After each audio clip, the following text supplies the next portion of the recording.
During a one-month physician strike, the national death rate reached the lowest rate ever. The same thing happened again in 1976 in Bogota, the capital of Colombia. There, doctors went on strike for 52 days. The death rate fell by 35%. Similar events have happened in California and in the UK. So what are you telling us, Jeff? Are you saying that the problem's not guns, it's doctors?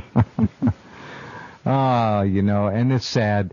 The police officers who died recently in the line of duty, we don't want to see any of our peace officers die, but we don't also want to see our peace officers killing innocent civilians, which they do by the hundreds every year. And that never makes the papers. You got to think about that one. Yep. You know how many people have been killed with tasers now? Close to 400. Good grief. Those are public executions. Yep. And well, it's an ever spiraling. Everything you can ascertain as being an individual trend is spiraling, and it's all going nuts. Here's what I don't understand. In England, which had a centuries-long tradition of unarmed police, the bobby on the bicycle had a whistle, maybe a stick. Boy, and that whistle was just like shooting a gun in the air. That's right. Scared the heck out of everybody. And everybody would come out to help and to point the way and everything else. Yep. But so they had that tradition going, and then they took up the guns. They took up everybody's gun. So now you'd think that England ought to be a peaceful place, and the police the bobbies should be still riding bicycles and having armed with their whistles. But no, look at the pictures. Look at the pictures from G20. Now the English police are body armor and they got machine guns. Now wait a minute. I thought if you took up all the guns, then you don't need all that stuff, right? I guess that gives a lie to that. Gun crime jumped by 35% after guns were confiscated. That's right. These criminals will always have guns. Everybody knows that.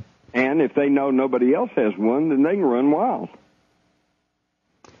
I don't know. I've always challenged anti-gun people to, if they really are going to stand on their belief, then they need to put a sign out in front of their house saying this is a gun-free home. Right. I've never known anyone that would do that, though. Or show me one historical example where a society has outlawed guns, where crime has diminished. They can't do it. In fact, two of the most crime-free countries on the planet right now are Israel and Switzerland. Mm-hmm. And in both those countries, you're required to own a gun. Yeah. Look. I don't know. Are people just nuts? Are we insane? I guess we just listen to TV too much. What happened in Kennesaw, Georgia? Passed that law there. Every home had to have a gun. Crime rate just about vanished. It went in the basement. It just didn't even happen. You're speaking about police officers getting killed. We actually had one get killed here just this week in Wise County, rural Texas. It was really a sad case. They had some yahoo who had stolen a car and gotten a police chase, and so they radioed ahead, and this small-town cop doing his duty got out went out on the highway and started pulling everybody out of the way so that they wouldn't, cause a hazard. Right. And he was sitting there in his car, and this guy comes barreling along at 100 miles an hour and plows into him, knocks him in a tree, and kills him. Yeah. And the real tragedy thing is it didn't kill the miscreant. He survived, and they had him on care flight, and he told the EMTs that, well, he was trying to kill himself, and he decided he'd just take a cop with him. Now, what kind of idiot is that? What kind of an idiot is that? One of millions. Yep. And again, now the cops had been to this guy's house several times, and I'll bet you if I looked into this close enough, we'd find that he was on psychiatric drugs. Sure.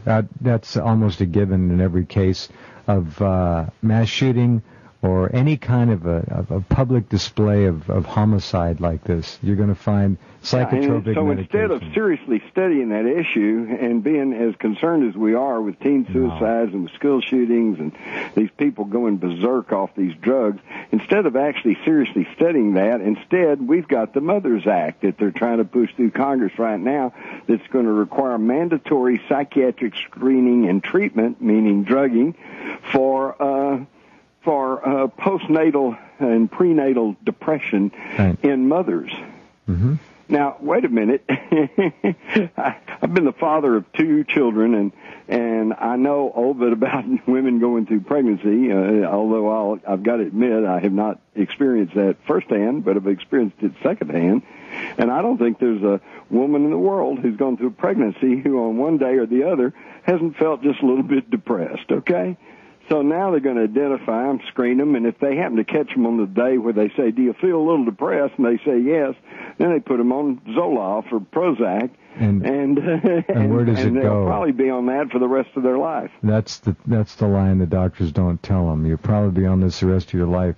What happens when a pregnant mother is put on any medication? It's harmful. It goes right into the study shows it can cause birth defects. Goes right into the unborn child. And not to mention the chemicals in the food, the fluoride, the chlorine, everything. That's why I was so proud of my wife when she was pregnant.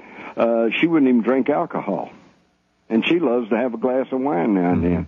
Mm-hmm. And she wouldn't even drink that. She wouldn't do anything. Well, if you're going to be a mother, because she knew she's a college-educated person, and she knew that you can harm the baby. By the way, you mentioned the UK cops and that G20 victim. Yeah. Unfortunately, a new video has surfaced that shows the cops beat the guy and assaulted him 3 times before he died of a heart attack. 3 times. Right.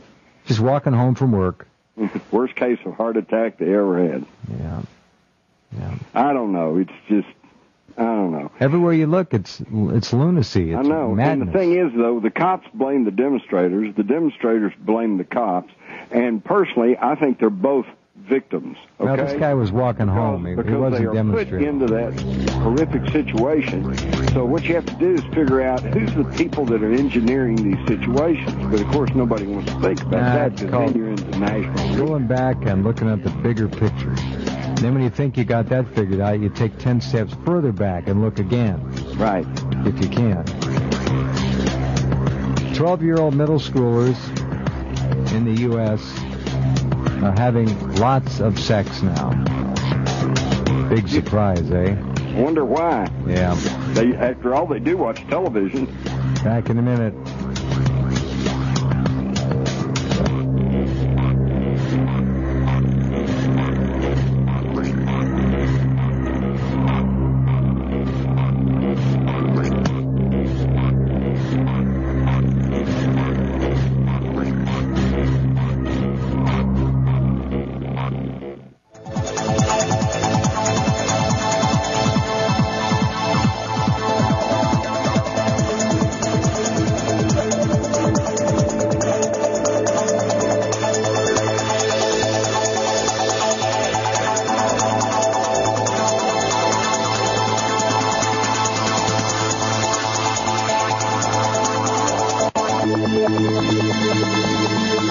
Okay, and we're back.